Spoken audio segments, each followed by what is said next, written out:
بسم الله الرحمن الرحيم يوم تبيض وجوه وتسود وجوه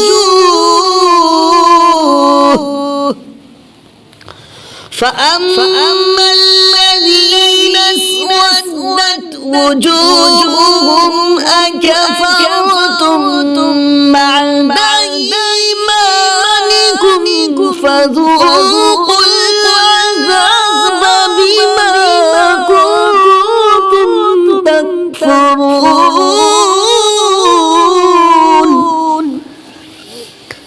وأما الذين ابيضت وجوههم ففي رحمة الله هم فيها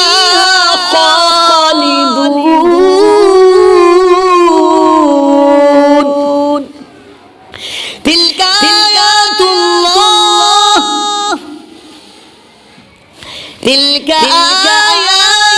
الله نتلوها عليك بالحق وما الله يريد ظلما